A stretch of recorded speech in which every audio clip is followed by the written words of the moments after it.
তো আজকে যে আমি কি রান্না করব ভাবতেছি। তো দেখা যাক কি রান্না করতে পারি।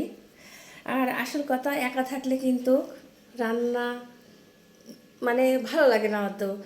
যা পাই তাই খাই, খেয়াল করে থাকি। তো যাই হোক, তো আজকে রান্না করতে হবে। আমার ছেলেরও কোনো তরকারি নেই, আমারও কোনো তরকারি নেই। তো এখন মার ছেলের ডিম আর মার মাছ পছন্দ। তো দেখি আজকে কি রান্না করি, চলেন দেখাই আপনাদের। তো আমি রান্না করতেছি, এই তো আলু সিদ্ধ করে নিচ্ছি, ঘাঁটি বানাবো।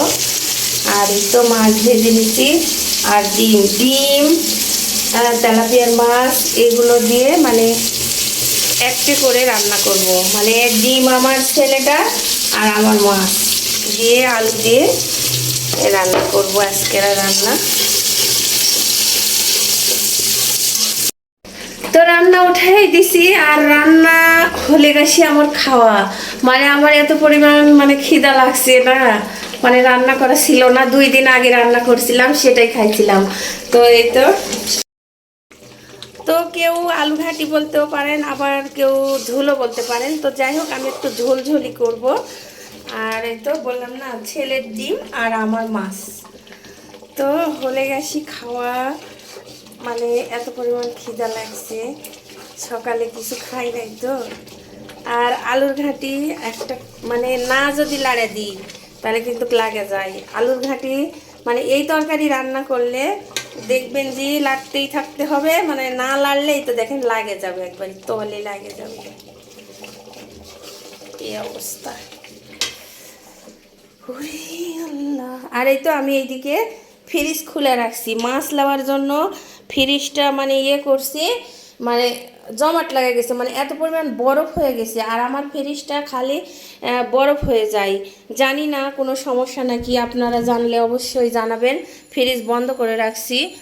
তো এই তো এখানেও একের দেওয়া আছে, একের দেওয়া রাখছি। তো কত দিতে হয় অবশ্যই আপনারা আমাকে জানায়েন তো কমেন্ট করে।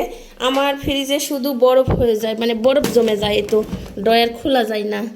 এটা তো খোলা যাচ্ছে একটু, কিন্তু সবগুলা খোলা যায় না, উপর কাঠটা তো খোলাই যায় না। তো এই অবস্থা আমার ফ্রিজের।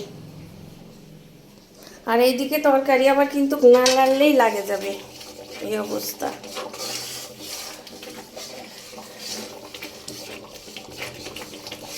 আলুর ঘাটি লাড়তেই হবে, না লাড়লে একবারই লাগা যাচ্ছে। আর সবাই একটু বলবেন যে আমার ফ্রিজে 2 দিন পরিষ্কার করব, করে 2 দিন পর পরই বরফ জমে যায়।